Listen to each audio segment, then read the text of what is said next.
Hello, good morning. Can you hear me?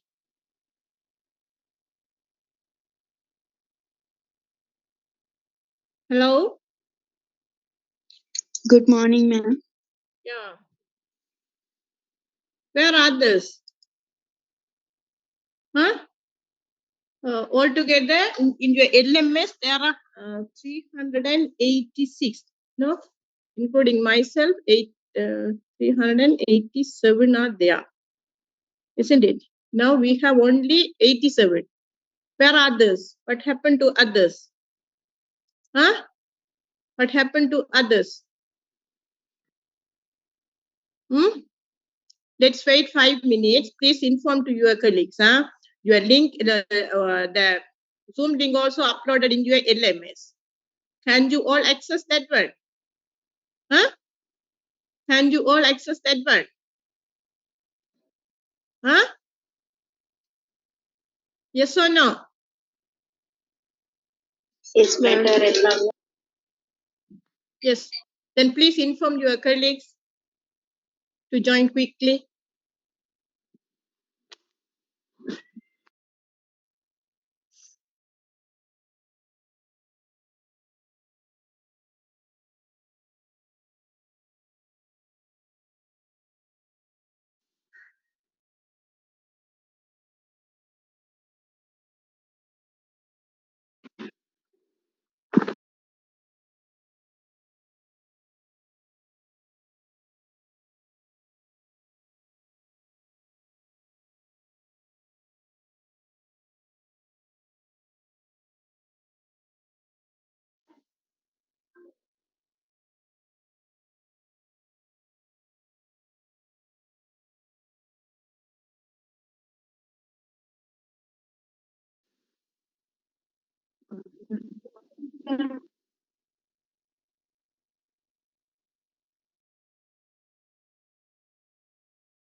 no? Rifan, are you there? Oh, yes, ma'am. Rifan, Yes, ma'am. hello? Oh, yes, ma'am. I'm here.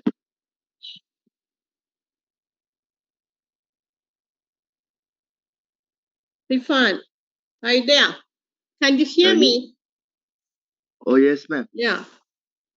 Yes, please. Yes, uh, uh, only we have 120. Why? Hmm?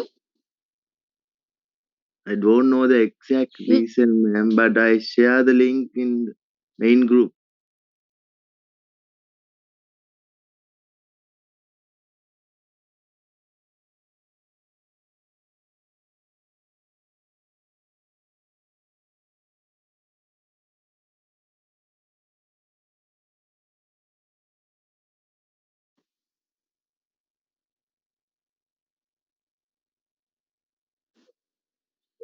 There's some other different problems.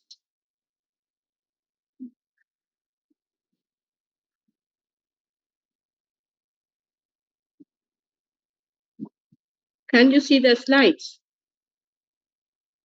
Huh? Can you see the slides? Oh, yes, Is ma'am. it visible? Yes.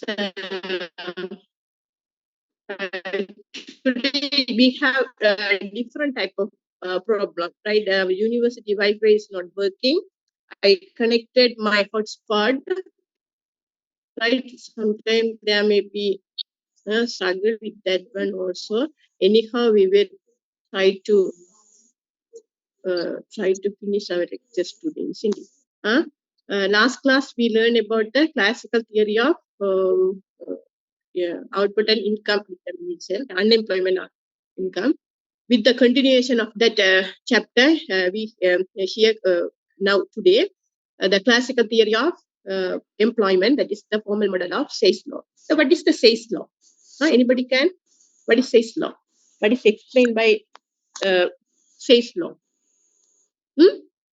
Say's law?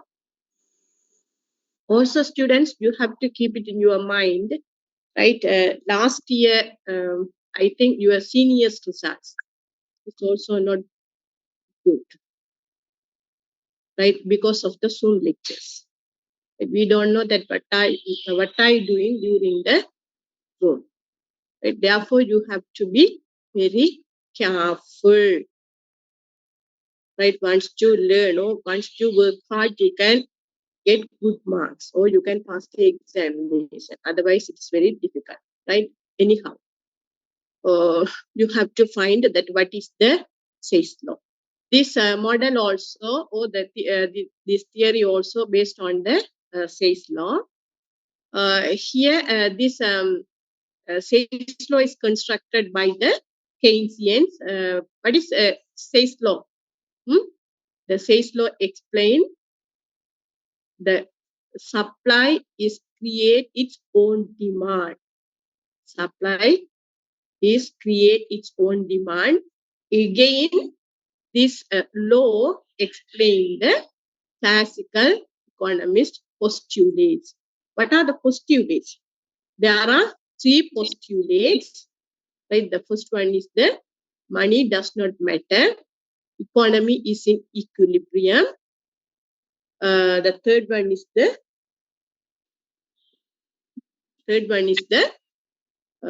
full employment level. Right? If there is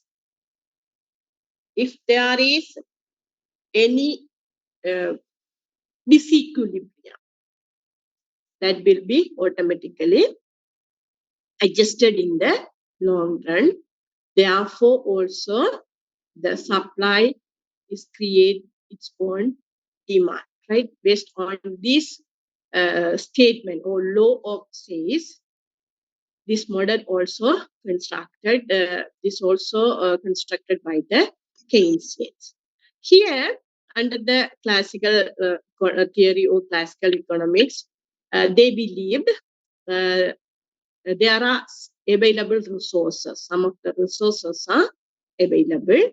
particularly or especially employable population, that is indicated as the labor, and natural wealth although also available, and accumulated capital equivalents, that means capital. Those three resources are available in an economy. Also, these three are determine the employment of the economy as well. Also, the Keynesians consist of two things. The first one is the aggregate production function, and the second thing is the labor supply and the labor demand, right? This aggregate production function as well as the labor supply and the labor demands are determine the output as well as the employment of the economy, right? Based on this one, this is explained. Let's see one by one. Here, the aggregate production function. I think you also learned your microeconomics in your first year. I don't know how many of you are remind that one. Anyhow, the classical economists also based explain their income and employment determination using this aggregate production function. Also, this is called central to the classical theory. This central theory determine the aggregate output and the employment, right? Normally, the aggregate production function is indicated as y is equal to function of k. Sorry, k and n. Here, n indicated the labor, right? N indicated the labor or number of workforce or working population, and capital is the capital, and also y is the output. Here, in the short run, the capital is fixed. That means there is no changes in the capital, but the labor is changing, right? In the short run, we can increase the labor. Also, here we assume, not we, the classical economists assume that labor is homogeneous. The homogeneous means, for an example, all the laborers or working populations produce the same amount, right? For an example, if there is a X can produce, say, 100 units per hour. Likewise, Y set AB, right? Homogeneous. There is no changes in their production. And the stock of capital is fixed. That is, in the short run, we can't change no, that. Normally, in economics, we can divide the time into three: very short run, and long run. In the short run, we can't change any single factors of production. In the short run, we can change some of the factors, right? Like labor, but we can't change capital. But in the long term, we can change all the factors of production, right? Likewise, here also, in the short run, the stock of capital is fixed. There is no changes. And the technology of production used by the firm is given. Also, the technology of the production also given the same technology. And also, we are here assume the population is constant. There is no changes. That means the labor supply is not changed. Also, the national output in the short run is therefore the function of employment of labor from the constant population. Therefore, here we indicated the function y is equal to function of k and n. Due to the capital stock is fixed, the only labor is determined, the employment, the output is determined only by the labor in the short. again, right? And also here, units of labor is diminishing returns, right? Diminishing returns. That means here we assume the production function is determined by the K and N, but in the short run, capital stock is fixed. Therefore, only labor is determined the output. Also, the labor is diminishing. That diminishing means once we increase the number of labor, right, after a certain level, the production will be decreases. Production will be decreases. That is the marginal returns. Marginal returns. That means for acre land, the 1 acre land only accommodate 3 laborers, right? Once we accommodate more than 3, what happened? What happened? Anybody? Anybody? What happened? What happened? Hmm? The 1 acre land accommodate 3 laborers and yield say 30 bags of paddy. Once we increase the labor more than 3, can we harvest more than 30 bags of paddy? Can we? Huh? Huh? Can we? MS 100? MS 100?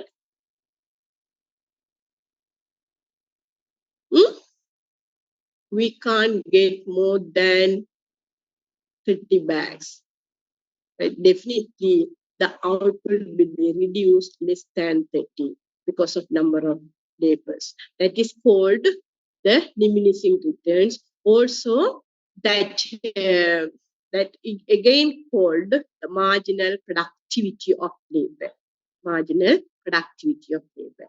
Here, the marginal productivity of labor indicated the slope of the production function. That's also equal to MPL, means marginal productivity of labor. MPL, that is equal to delta Y divided by delta L. That means changes of delta Y divided by changes of delta L. Also, this slope of the production function O, the marginal productivity of labor, decreases with an increase in employment. That is the return, the diminishing return. Also, the diminishing marginal productivity of labor. And the MPL is equal to 0, marginal productivity of labor. When the marginal productivity of labor is equal to 0, that level is called the maximum possible level of national output. Right? Once we increase the number of laborers after marginal productivity of labor is equal to 0, right? Then it indicates the negative marginal productivity of labor, right? That is called again diminishing returns, right? This is the shape of the classical production function. This shape indicates the diminishing returns or diminishing marginal productivity of labor, or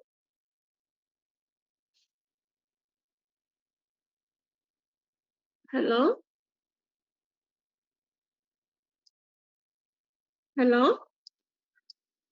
right? This explain the classical production function. Also, this curve explains the diminishing returns. Also, this curve explains the uh, decreasing marginal productivity of labor. Also, this curve explains the marginal productivity of labor is equal to 0. Right? Once you observe this curve, right? This curve, until this point, right? Until this point, right here, this is the number of labor, this is the output. Here, until this point, this is the maximum production or output. Until this point, we can increase the labor, number of labor to produce, but the output in the that means that the increasing level of output will be reduced. You can simply draw the lines and prove. Right? It is very difficult to draw the line using this mouse. Right? Here, once you draw the lines, you can simply identify the amount. Right here, here, here, here. Gradually, it is decreases. The production is increases, but the increasing amount is decreases. Therefore, it is called decreasing returns. Until this point, right? This is the maximum output of the firm industry, right? In this point, the marginal productivity of labor is equal to zero. Once we increase after this point here, after this point, right, production will be or output will be decreases, right? This is explained by the classical economist using the terms diminishing returns, diminishing margin, decreasing marginal return, and the maximum level of the right, right. And now we will move to the labor market, right? Labor market is explained the labor supply, that means determination of the output and the output and the employment, determination of output and employment. That means how much the employment will be needed to the maximum of production or maximum output. Right? That is explained by the labor market. Under this labor market, there is labor demand as well as the labor supply. Here the labor supply is the function of real wages. The real wages is determined the labor supply. Once the real wages is high, the labor supply will be right. On the other hand, real wages are low, labor supply also low. Right. Here, the real wages is defined W divided by P. W means here nominal wage rate, and P is the price level of the commodity. Right? Once we divided the nominal wage rate by the P, you can get the real wages. Right? Also, here I have to tell this one also. You have the mid-semester exam. Once we completed 4 chapters, right? Uh, that means chapter 1 already we completed introduction to macroeconomics. Now we are in the second chapter, that is the classical theory of employment and output determination. And third one is the national income. And fourth one is the income determination, right? These 4 chapters incorporated in your mid-semester examination. Also, your mid-semester examination, if it is possible, we have to have the examination physically. Otherwise, we will have the examination via Zoom. The Zoom exam also, or the mid-exam also, has the MCQ type, like the quiz type. So for that one also, again, you have to be very careful. Each and every word you have to keep it in your mind. Otherwise, you will lose the marks. Also, you know that there is 35 marks in your final, 35 for your assignment. only 65 for your final marks. Right? Once you get 100 marks, only 65 marks will be counted. The balance should be earned by the assignment. Therefore, you have to more concentrate on your assignment marks also, right? For that one, you have to have write the assignments properly. When is your last date for the assignment? I have to upload, no? When is your last date of the assignment? Huh? Huh? May Hmm? 31st, I ma'am. don't know.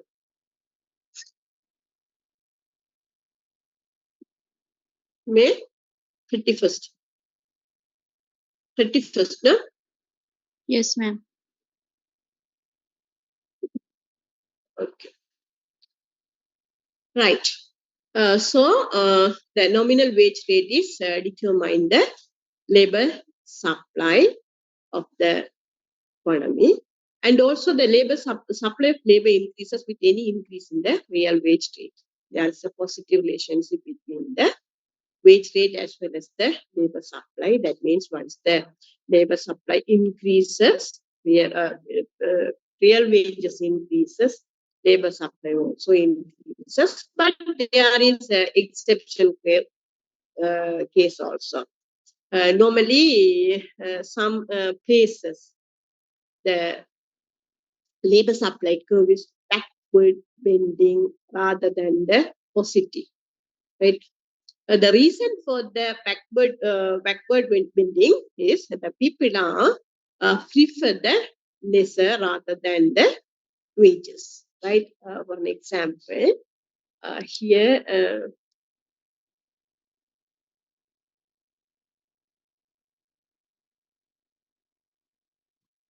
normal labor supply curve is this one, right? That means this is the labor quantity, this is the real wage. Once the real wages increases, labor supply also increases. Therefore, there is a positive message.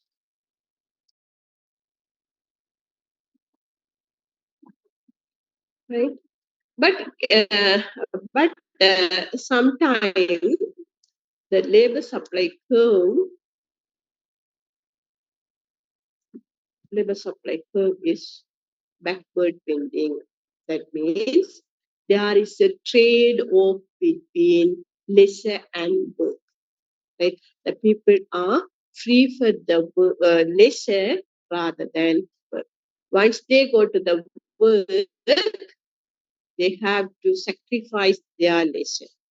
Right? In certain level of the wages, right? Once we consider this is their maximum, they prefer, the people are, the working people are prefer this W1 is maximum. That's enough to enjoy their life. After that, they decrease their labor supply. Right? Then, once they increase the wages, the labor supply decreases. Right? This is called the backward bending labor supply curve, and what is the reason for the backward bending labor supply curve? The people are free for the leisure rather than the work. Right? Here, the relationship holds only till the point of work lesser trade-off. Beyond the trade-off point, the relationship between work and leisure turns inverse. There is a inverse, not a backward bending labor supply curve. And the labor supply curve bends backward. Right?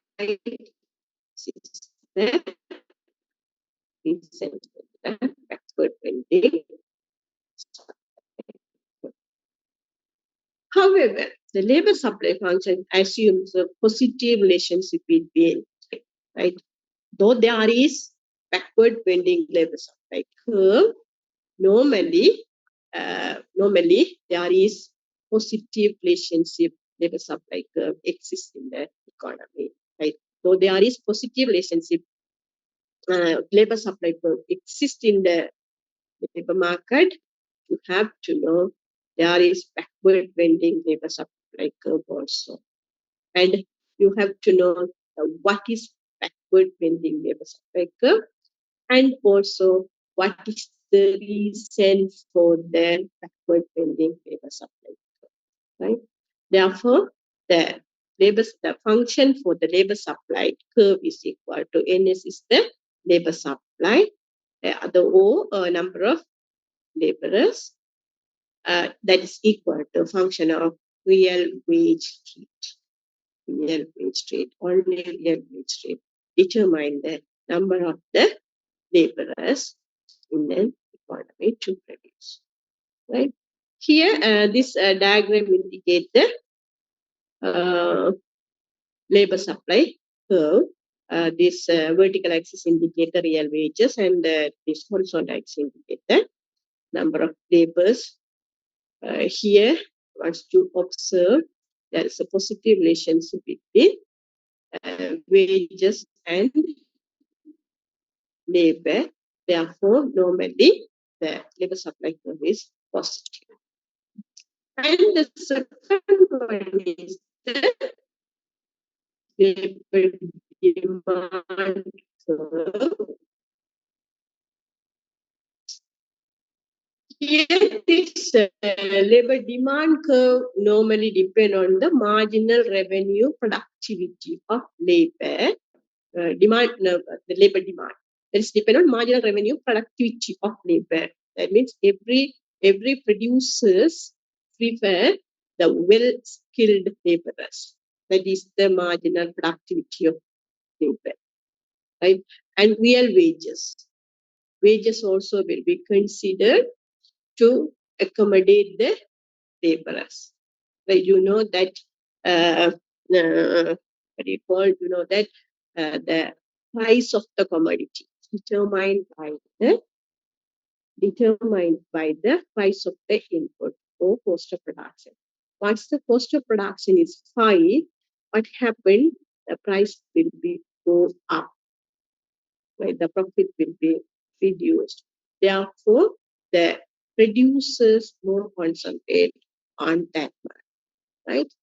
And marginal revenue productivity of labor is the chance,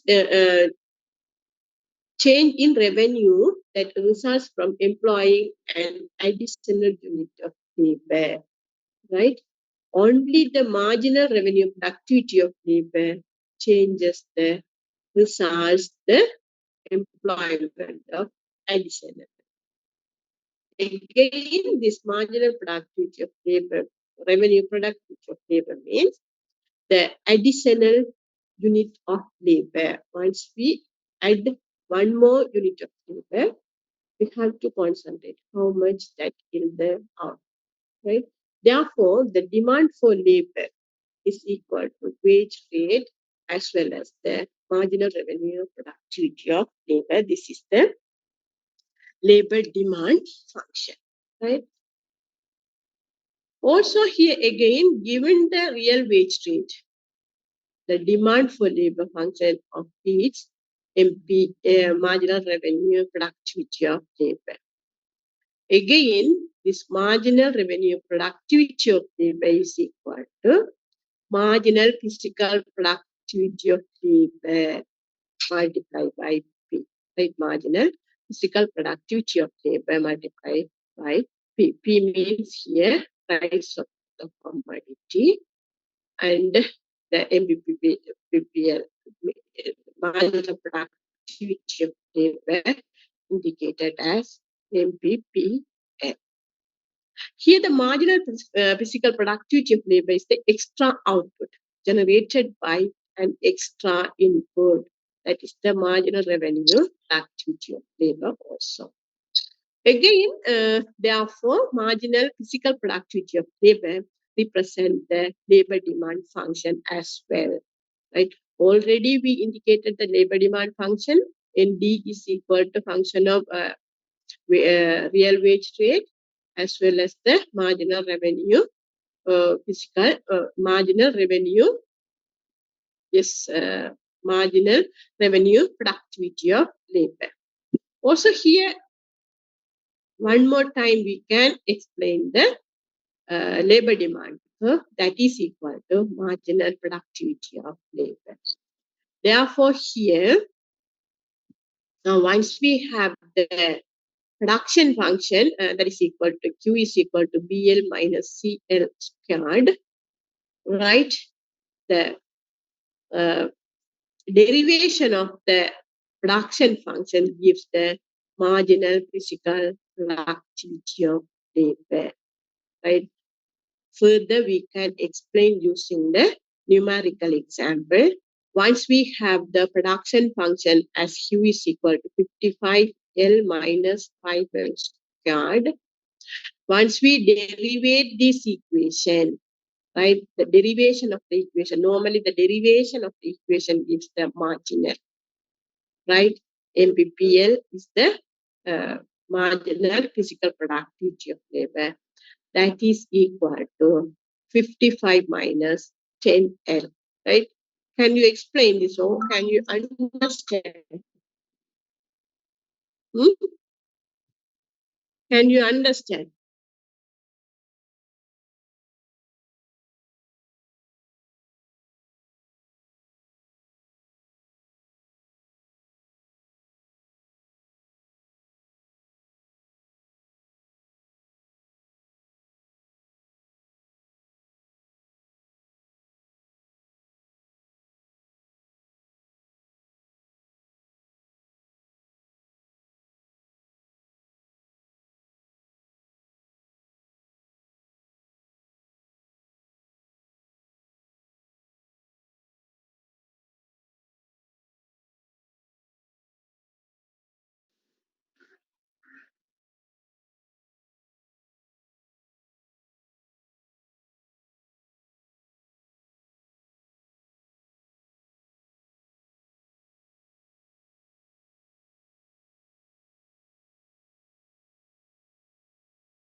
Right.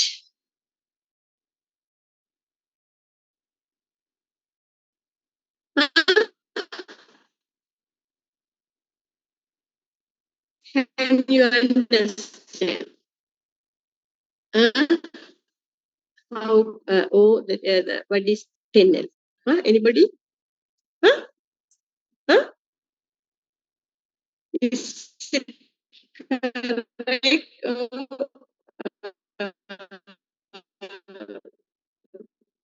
Can you understand? Huh?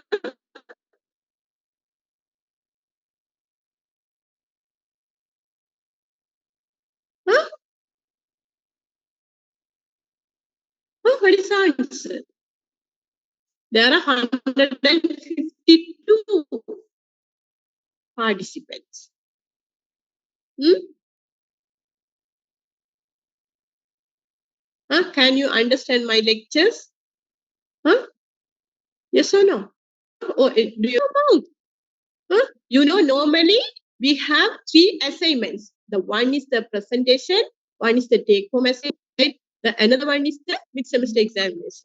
Once you have the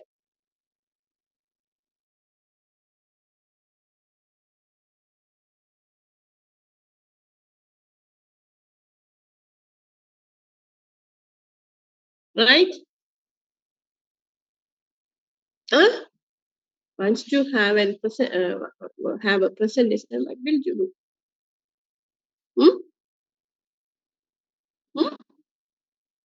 Therefore, you have to open your mouth. You have to open your mouth. Hmm? Right. We assume that you understood all the things, right?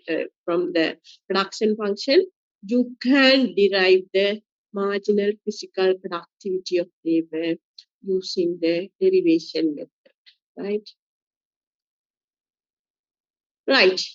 The marginal physical productivity of labor is the slope of the aggregate production function at different levels of employment, right? Again, what is indicated by the marginal physical productivity of labor? It's the slope of the aggregate production function at different levels of employment, right?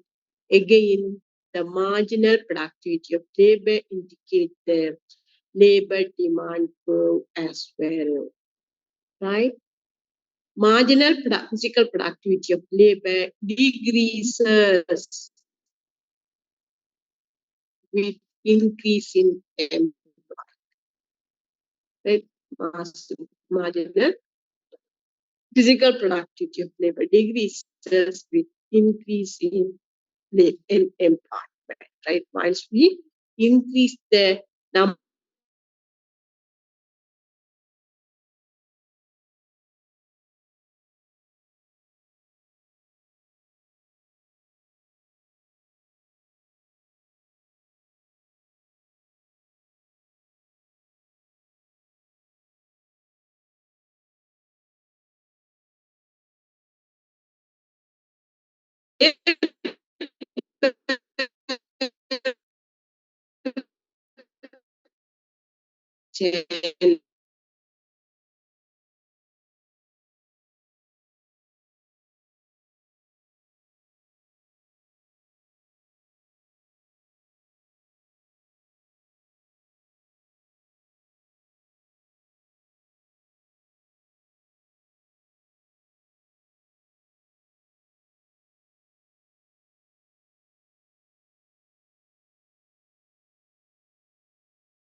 right. So MBPL is the marginal physical productivity of labor is the aggregate production function and the different level of employment. Again, this marginal physical productivity of labor is the demand curve of the uh, market. And also the MPPL, marginal physical productivity of labor, decreases with increase in employment, right? And under competitive conditions, profit maximizing firms employs labor where real wages equals to marginal physical productivity of labor, right? That is the profit maximizing as well as the cost minimize, right? Once the firm maximize its profit, they have to employ the labor for the production where the real wages are equals to marginal physical productivity of labor. According to this rule, the firm will employ more and more labor if wage rate continues to decline. Right? Only the wages are declined or decreases, the firm employed more. Because you have to understand the wage rate also one of the input of the production. This wage rate also determine the price of the product. production. Once the wage rates are low, the firm employed more laborers and produced more production, right? And get more profit from that one. Right. This is the derivation of the labor demand curve from the production function. Right here, the A part, figure A, explain the production curve, and the lower part explain the labor demand curve. Right? We clearly learned, right? I assume the marginal physical productivity of labor is the demand curve. Also, the slope of the production curve indicates the marginal physical productivity of labor. Also, where the marginal physical productivity of labor is equal to real wage rate, the firms determine its labor, right? Or on that point, the firm employed the maximum laborers for their production. Like based on this assumption, you can explain this derivation, right? Again, the upper part, the delta y1, the changes of the out 1, 2, 3, and 4.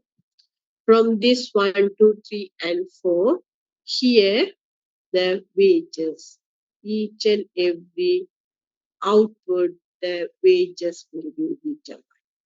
Each and every equilibrium, right? That means labor output is equal to marginal physical productivity of labor. Once we connected that points, you can derive the labor demand curve. What is labor demand curve? Labor demand curve is equal to real wage rate is equal to marginal physical productivity of labor. Right? Each and every point in this curve indicate the wage rate is equal to marginal physical activity of labor. So to explain this diagram, you have to keep it in your mind. WR, it's a real wage rate, is equal to marginal physical productivity of labor. The slope of the production possibility curve indicates, production curve indicate the marginal physical productivity of labor.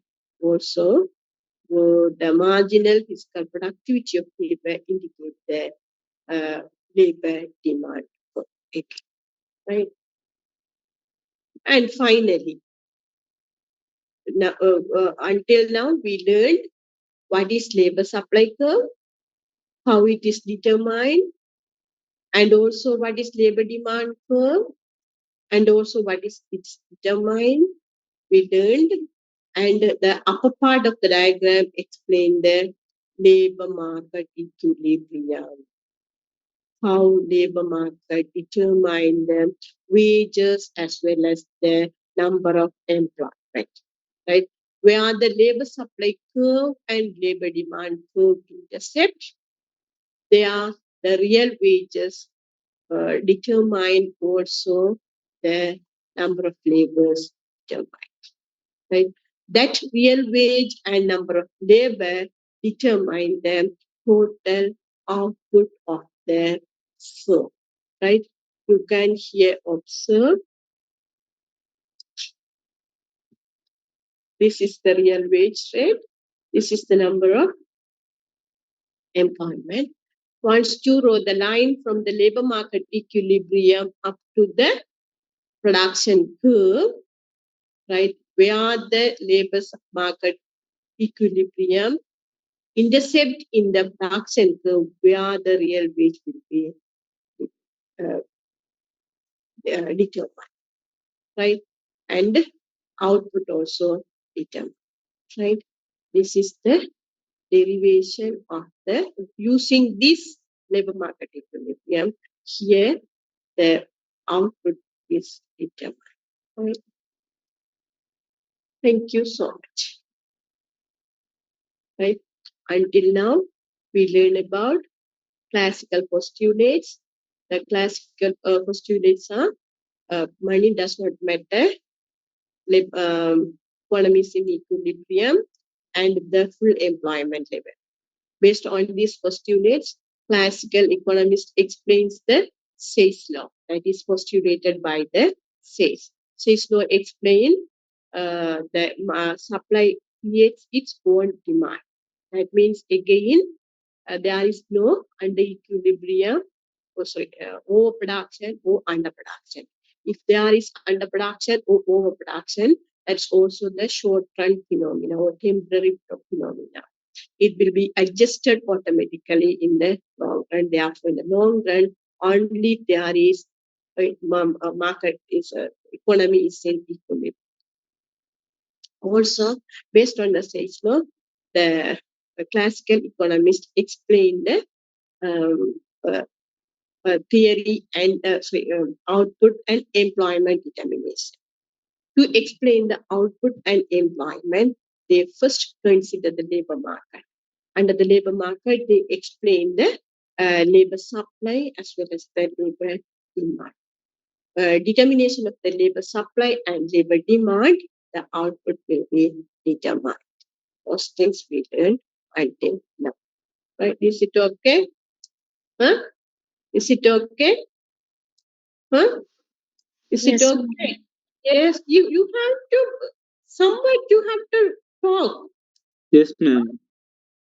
Otherwise, it's very difficult, no? You know? Wait, I share my the other chapter.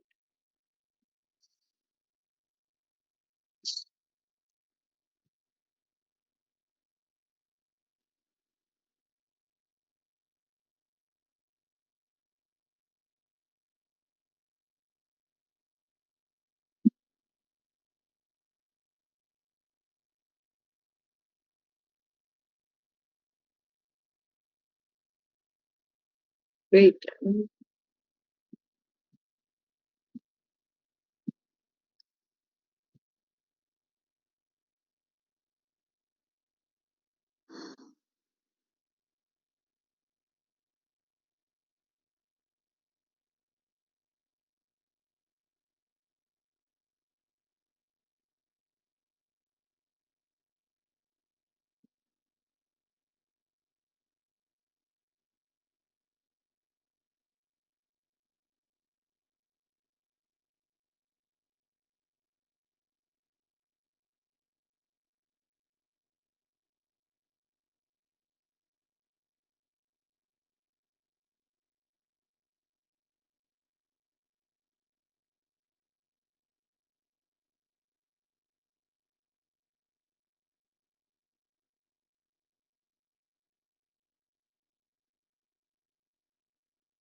Right. Next one is the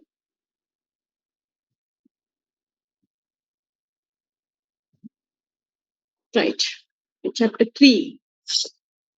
Chapter 3 is the circular flow of net income and national income account. Right. Under this one, here we have to discuss Right. Meaning of national income accounting. Methods of measuring national income.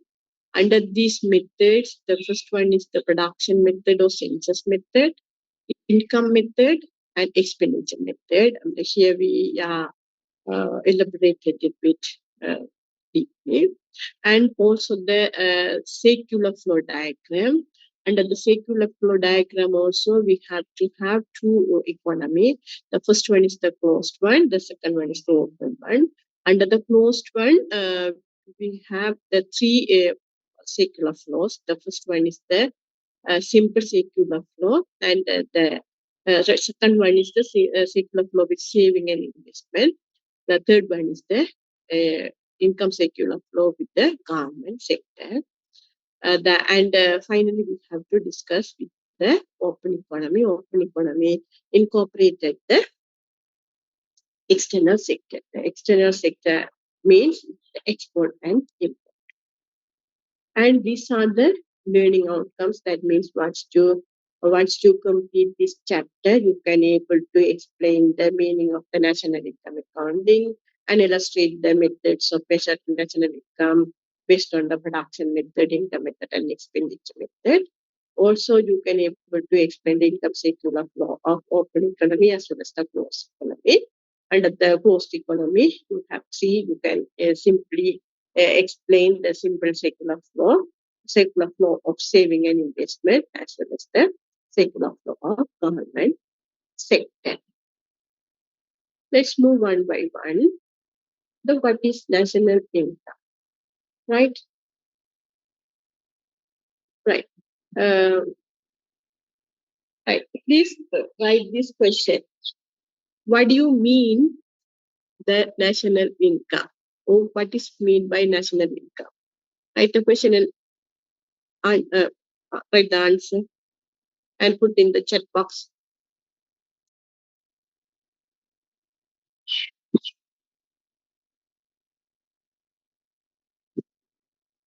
Write the answer.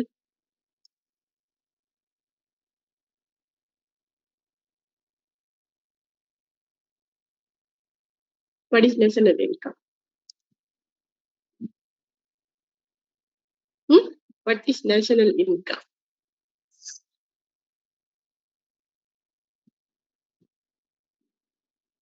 Can you?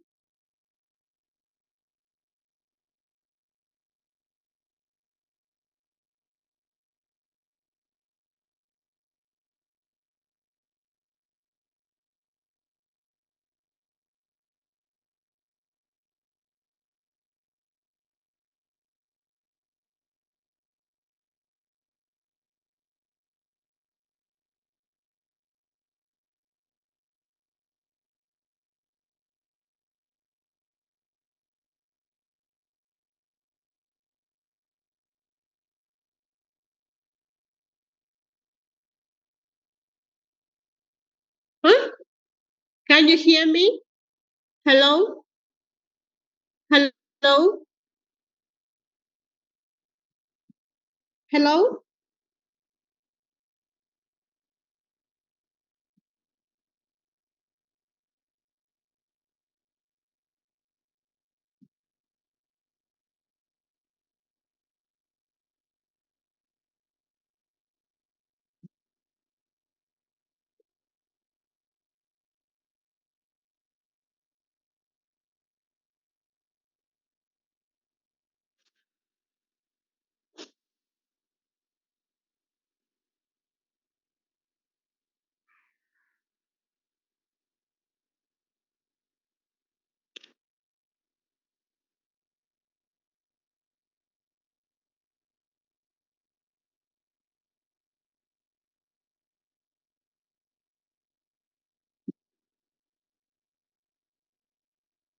What's the answer?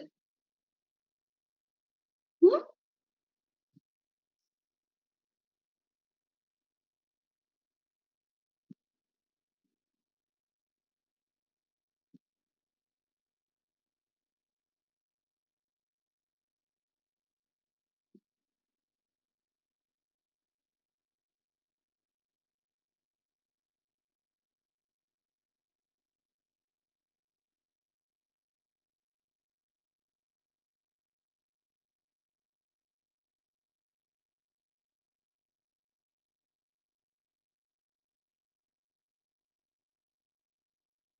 Yes. Hmm? You all have the sound technology, no? Hmm?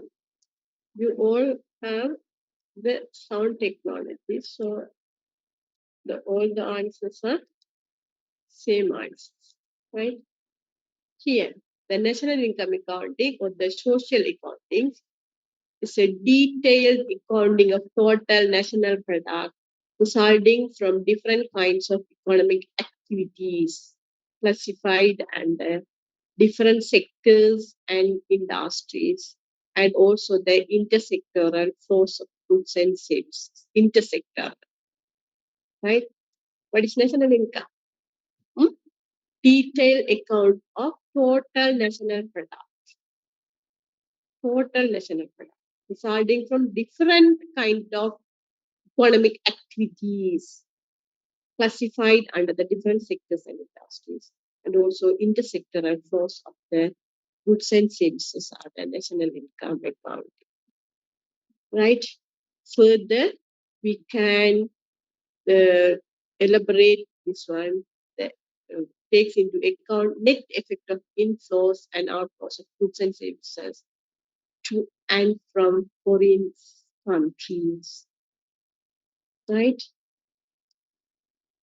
And also, in generally, we can define national income in the aggregate money value of all final goods and services resulting from the economic activities of the people of a country over a period of time, right? In a particular period of time. Normally, the 1 year is the financial year. The accountings are considered in a year. Also, here that incorporated productive and non-productive activity. Within the productive activities, economics and non-economic productions, what is to be included in and what should be excluded from the national income concept, and what method or methods are to be used to measure the income are very important when we calculating the national income, right? Productive and non-productive. Productive activities, economic activities, or non-production activities. What are the things we have to incorporate it under the national income? Also, we have to consider it, right? Again, national income accounting refers to the measurement of aggregate economic activity, particularly national income and its components, right? You know that normally the income is earned by the participation of productive economic activities. That means factors of production. Here also, to calculate the national income, only legal activities are taken, but illegal activities are not considered. To calculate the national income, only legal activities are considered. Legal activities are not considered to calculate the. Also, national income evaluates the final result of all such productive activities during a specific period. Final result. When we incorporated all the activities in the production, that causes to double entry system, right? That means the national income will be elaborated rather than the real, right? Therefore, we concentrate the final result of the productive activities to calculate the national income.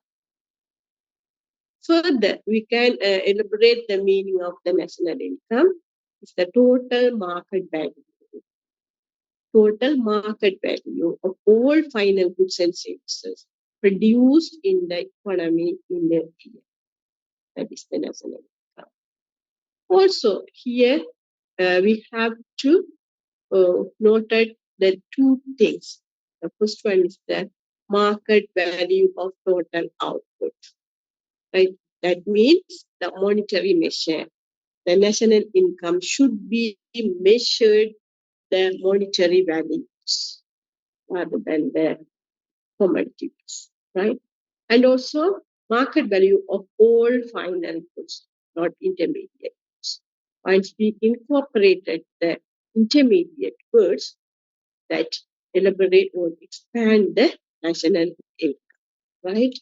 Therefore, we have to more concentrate on that part as well. Right.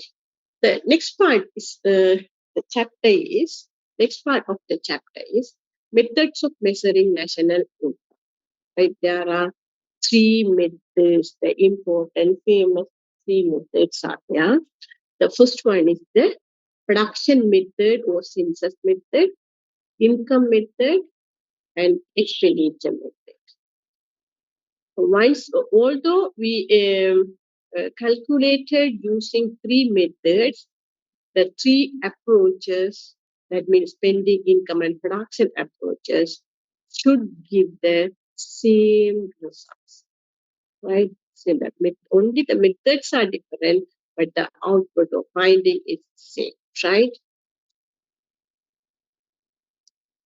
Now, let's see one by one. Right? The first one is the production method. Here, these methods, the production method also called the value added method, right? Here, the value added is the difference. Value added means the difference between the value of goods as they leave a stage of production and the cost of the goods as they entered that stage, right? That is the value added method. Value of the goods as the lever message. That means the intermediate values are excluded. Only the final value are included. Value added is the increase in value that a firm contributes to a product or service. It is calculated by subtracting intermediate goods from the value of its sales. Right? Here, under the production method or value added method, we only concentrate or consider the final value of the goods.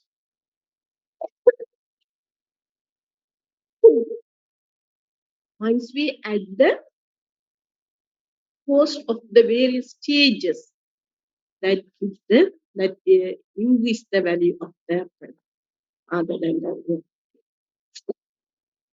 here, why we incorporated the value added method? The main reason to avoid the double counting. Once we considered the intermediate to go the value, avoid the value added method that leads to the double counting system. Right? Double counting system means the the number is big, but the real value is this, right? We can explain using an example. You can simply understand here.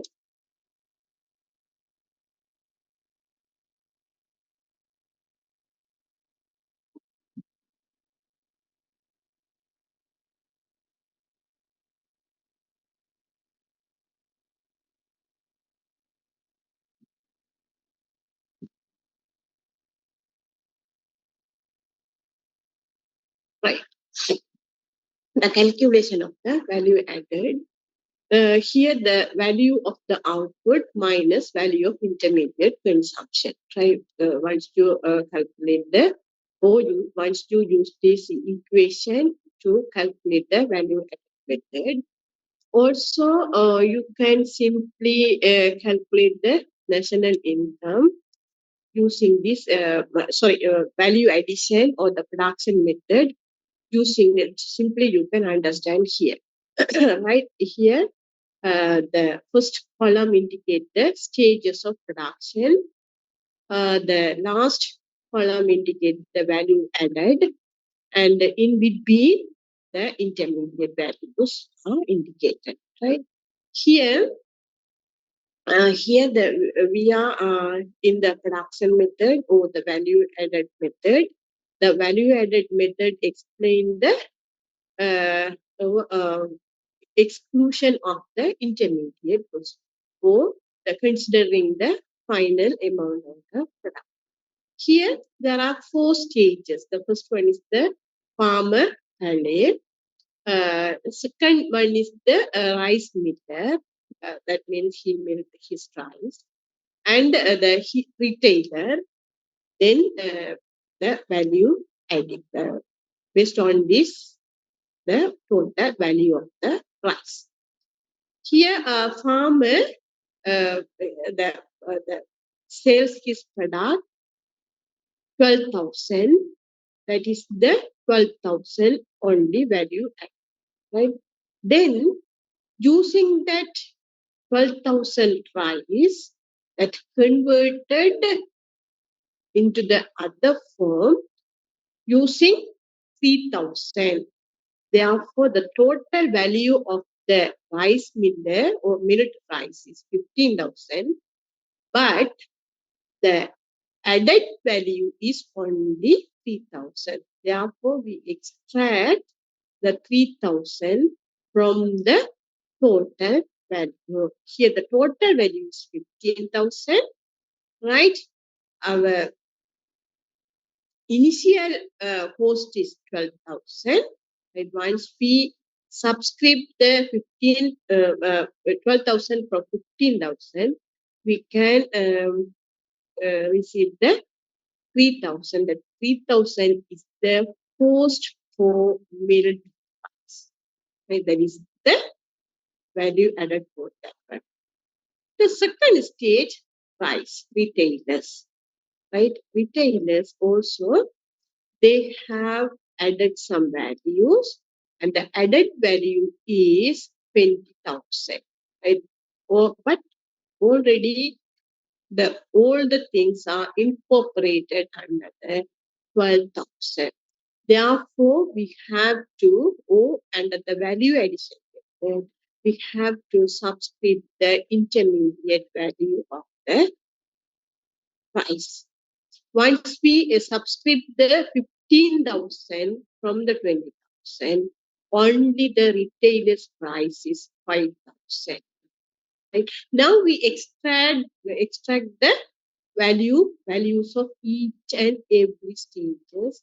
Once we add the each of value addition, we can get 20,000, 12,000 plus 3,000 plus 5,000, 20,000. But once we add the third column, 12,000, 15,000, and 20,000, how much? 35, 47,000. Right? The 47,000 is a big amount, but that is not the actual amount. The actual amount is 20. Once we consider the 47,000, that incorporated the values 2 times, like here and there. But under the value added method, only 1 time we incorporate. Right? This is the value addition method. Right? Using this method, the national income are calculated to avoid the double counting system. This also explain the same one.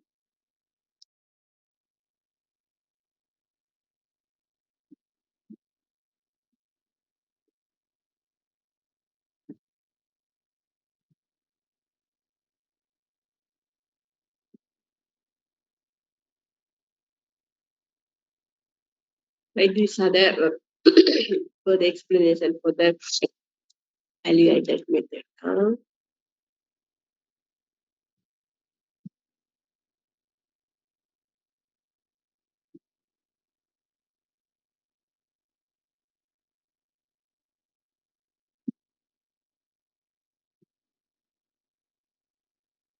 Here also example. This is also the example for the value added method.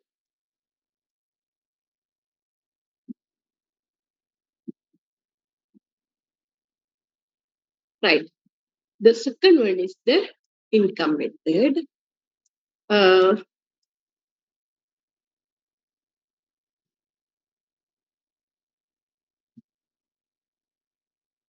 Right. Income method. What is income method? Why this method? The total sum of the factor payments receiving during a given period is estimated to obtain national income. You know that the household sectors are owners of the factors of production, right? They sell their factors of production to the firm sector. The firm sector give the remuneration to the household sector. That means the factor income uh, of their factors. That factor incomes added, giving the factor incomes added to the national income. That means depending on the way the income is earned, it can be classified into the following components. Compensation to employees. That means wages for spending the labor hours. They are getting the compensation. That means wages. Operating surplus. They normally this whole operating sector surplus. That is rent for the land, a profit for the entrepreneur, and capital interest for the capital. They are the operating surpluses, right? And also here, one more thing is added: mixed income of the self-employed. Also considered the income of the factors of production that is earned by the uh, household sector, right? And national income, PC per capita, net domestic product at factor cost, and net factor income from abroad is give the uh, uh, national income under the income method. Right here, uh, net domestic product at factor cost included or incorporated compensation of employees and operating surplus and mixed income. Here already we learned that what is operating surplus, that is land for rent for land, entrepreneur for profit, and interest for capital are for the uh, operating surplus. This operating surplus as well as the mixed income, also the labor charges for the net domestic product factor cost.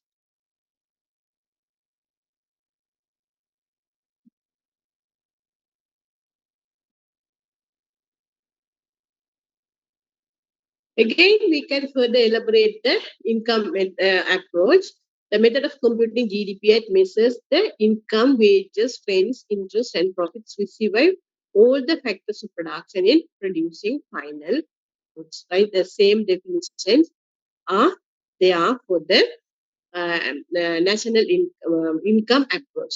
Right, you have to concentrate that what is national income approach or income approach to calculate the national income is the remuneration or earning of the factors of production are the national income uh, or in accounted under the income approach, right? Also, it is called compensation of the employers, uh, uh, operating surplus, as well as the mixed income, right? Because those three are uh, given the national income under the income act.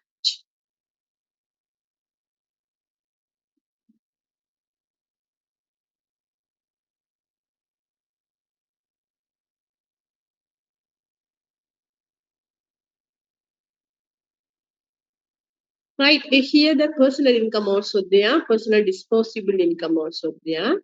The personal income means under the income approach, personal income. The personal income means net national product of factor prices. This is the undistributed profits minus net interest made by households minus corporation tax plus transfer payments are incorporated as the national personal income. Also, this personal income is the income received by households after paying social insurance taxes, but before paying personal income taxes. But the personal disposable income means, right, personal income. From this personal income, we have to pay the taxes, right? After paying the personal taxes, it's give the personal disposable income. Normally, the personal disposable income are considered for the national income or national income.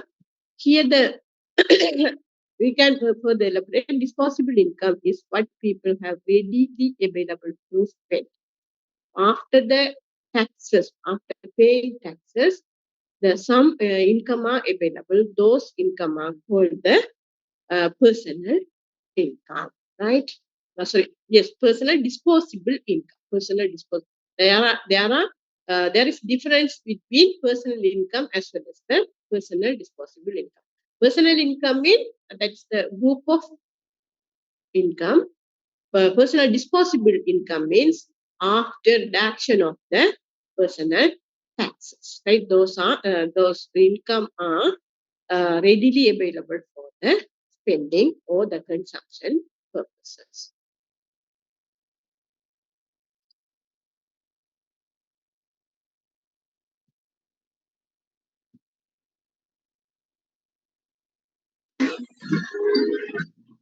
Once you have the information, you can calculate the national income, right? Right. Then third one is the expenditure method, right? This expenditure method also the total sum of expenditure on the purchase of final goods and services produced during an accounting year. That's normally the 1 year, particularly 1 year. Within an economy is estimated to obtain the value of domestic income, right?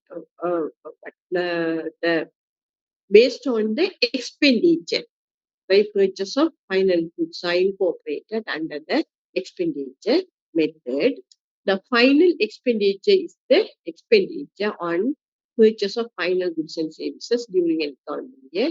It is broadly classified into four categories. Right? The first one is the private final consumption expenditure, government final consumption expenditure, investment expenditure or gross domestic capital formation, net exports.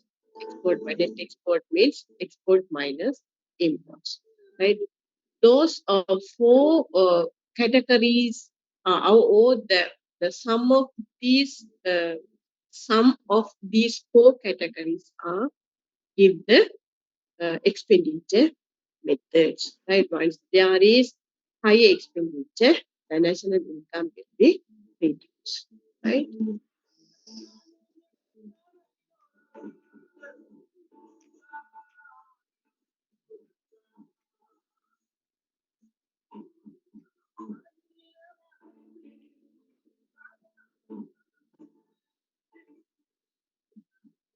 These are the further explanation for the uh, uh, expenditure approach. Here, this also one of the method computing the GDP. Right here, the personal consumption expenditure, the household spending on consumer goods. That is the personal consumption expenditure. Private means that is private expenditure means gross private in domestic investment GI. Once we have the um, numerical example, also you can simply understand.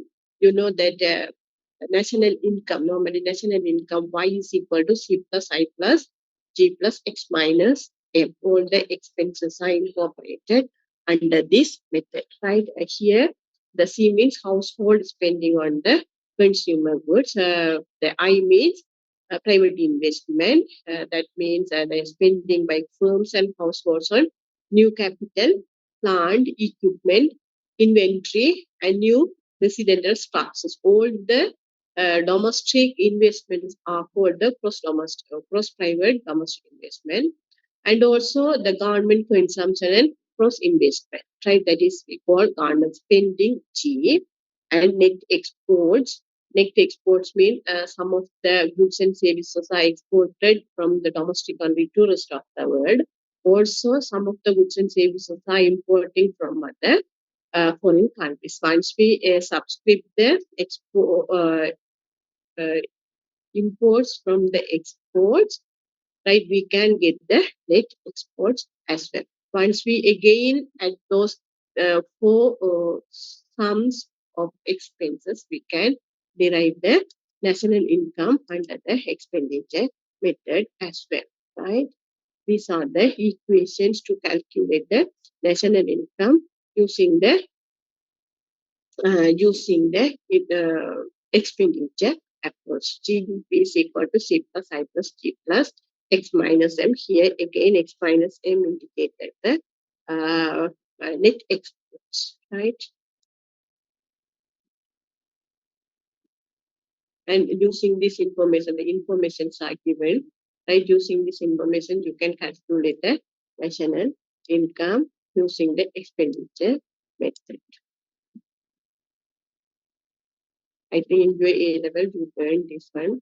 Here, no need, right? Because we have so many things to learn, right? The next one is the concept related with national income accounting. There are so many concepts related with the national income accounting. Let's see one by one, right? The first one is the GDP. The GDP is a measure of the economic prosperity of a country compiled as output or income. Right? The GDP is the measure of the economic prosperity, how much the economy is growing, indicated the GDP. Also, compiled as output or income. Under the national income accounting, we are calculating the national income using the various ways: income, production, and expenditure. The all three are with the GDP or national income of the country.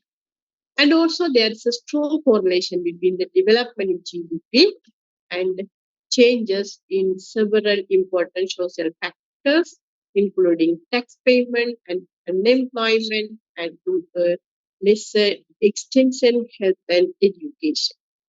Right?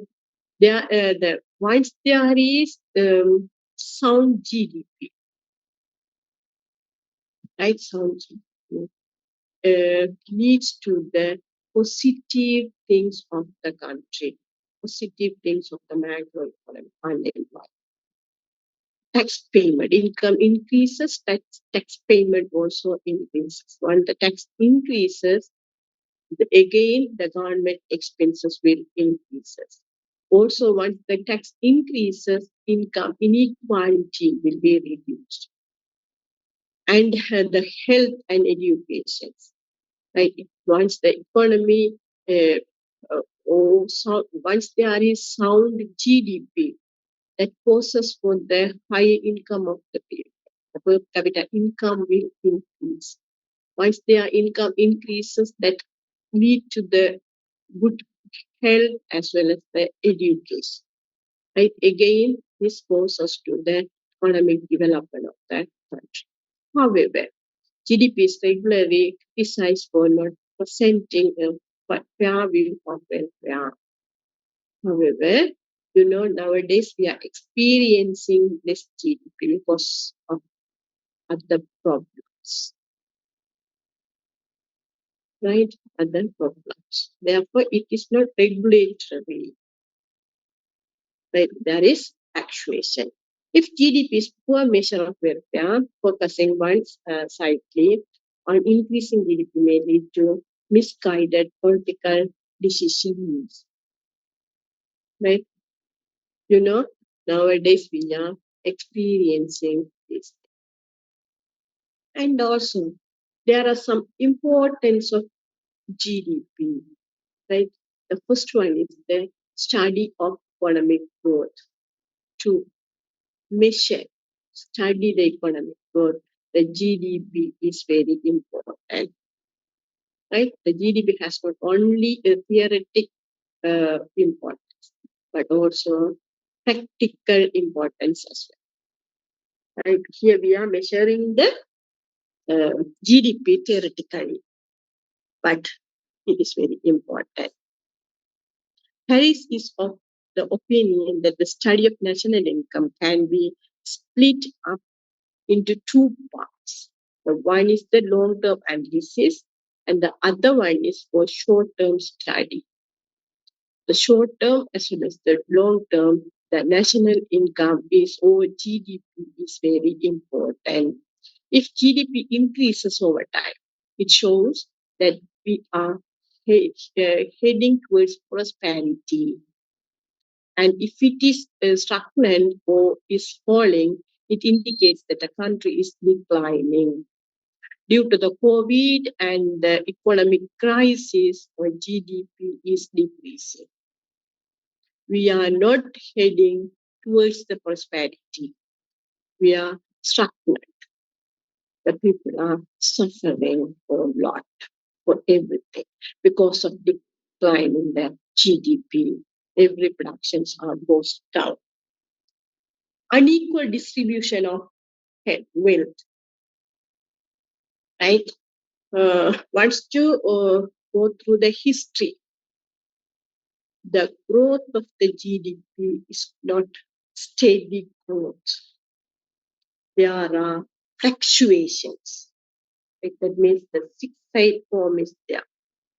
The one period, the economy go up and it started to go down and come to the very low verse. Then it again try to start go up. Likewise, there is some format. Right? Again, wants to, I think there is an article, economics department usually published Kurme publication. In that Kurme, that article was written by me. What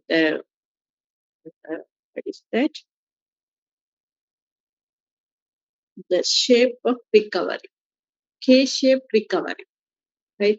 The K-shaped recovery. Once you that is in Tamil, right? If you like, you can read. There is a impact of GDP leads to many shapes: W shape, L shape, V shape, U shape, K shape. Every shape are there, right? Every shapes indicate there is some fluctuation in GDP, right? If there is fluctuation in GDP, again it causes to unequal distribution of wealth, right? Unequal distribution of wealth indicate what? The upper income people or higher income people goes up and up. The lower income people goes down and down.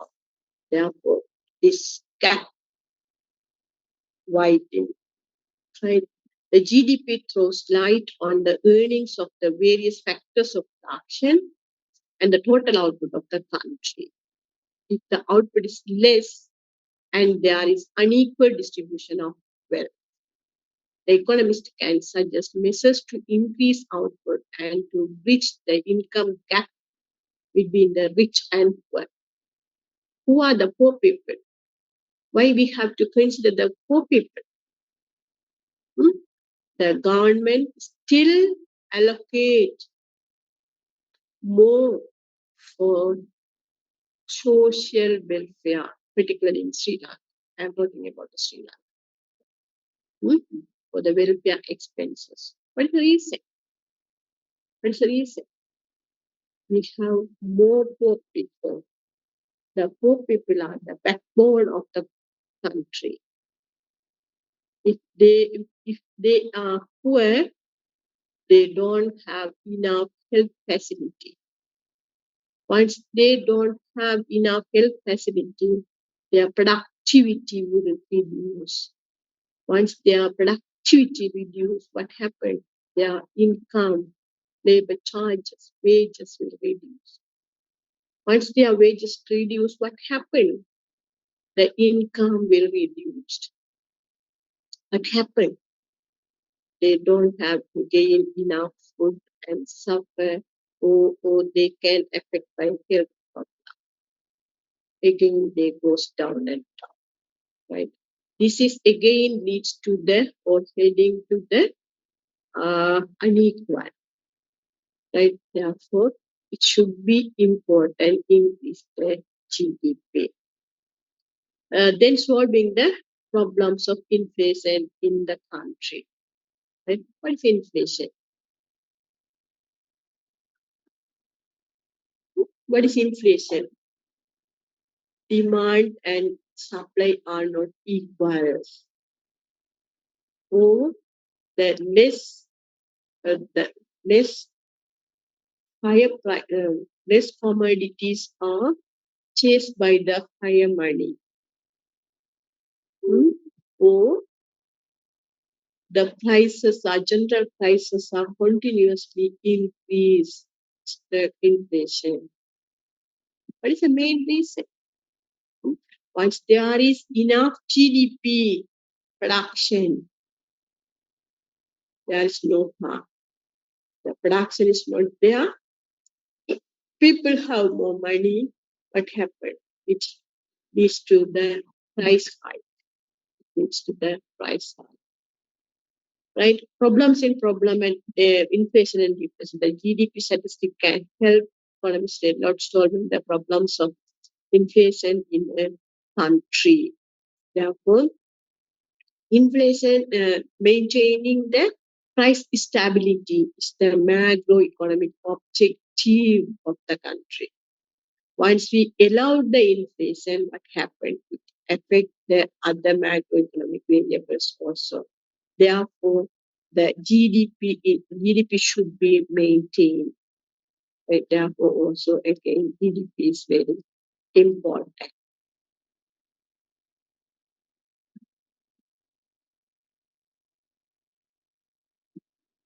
Right. The next importance of the GDP is the share of government in the economic progress. In a centrally controlled economy, all the factors of production are awarded and are fully controlled by the state. In the central economy, all the economic activities are uh, controlled by the country. In the mixed one, some of the economic activities are controlled by the government. Some of the things are controlled by the private sector, right? But the but in the advanced economic countries, GDP shows the role which the state is playing for the economic progress of the people. Right? Advanced countries. Centralized countries, the social economy, the government fully control. Mixed one, the government as well as the private sector. The advanced country, that means the capitalist country, that is fully the people, higher income people, the bosses or higher investors play the major role and they produce more production, right? But the inequality is there, right? And also the next one is the comparison with developed countries of the world. Based on the GDP figures, right, it is possible to compare the one country to another country. Right? Once the GDP is high, the standard of living of the people is low. Right? Again, once they have the highest standard of living, their productivity will increase. Once their productivity increases, what happens? Their consumption also increases. Again, they can take measures to increase the standard of living of the people, right? And the next one is the estimate of the purchasing power. Once the GDP is increased, right, higher GDP causes for the higher purchasing power. Right? What happened? Once there is higher purchasing power, the government, the people can purchase more. Also, the government can able to impose the tax and get the income from the people, right? Also, once there is higher income, it causes to increase the saving as well. Once the savings increases, again, what happened? Saving increases, what happened? The investment will be increases. Once the investment increases, further the production increase, right? The income of the people also increase.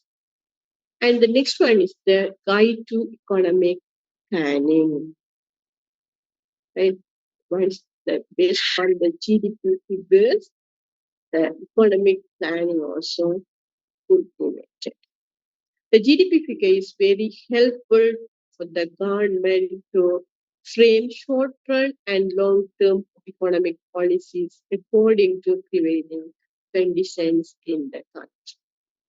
So based on GDP performance, the planning activities are taken. Then the economic structure. The GDP indicates the share of various sectors, the economy. There is agriculture sector, industrial sector, services sector. The each and every contributions of the sectors is important to the GDP. In a particular sector, the share is less, it is desired to be raised. Then steps can be taken to increase it. But in Sri Lanka, not like that. The earlier period, normally we have three sectors: agriculture, industry, and service sector. Earlier period, we have higher contribution from the agriculture sector, but nowadays the industrial sector contribution to GDP is increased, but still we are the agricultural countries. Still, we don't have any idea to increase the agriculture practice. That we are exception, right? And also GDP just gives a clear idea about the structure of the economy.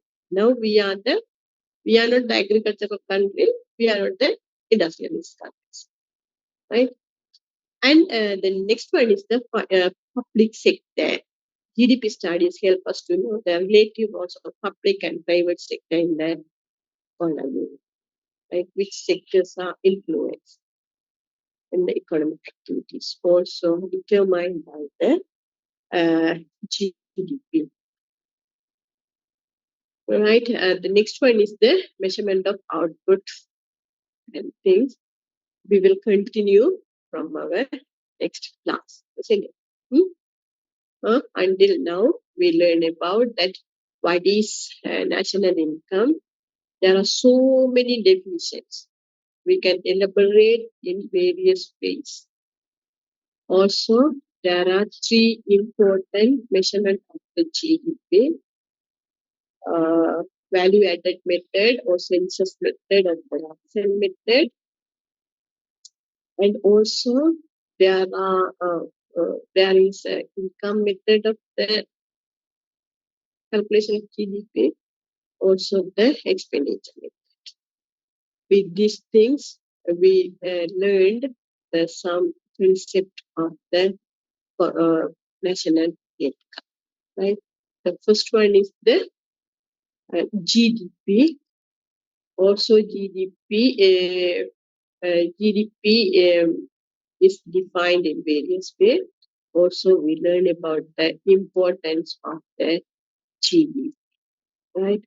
So those things we learned today's lecture.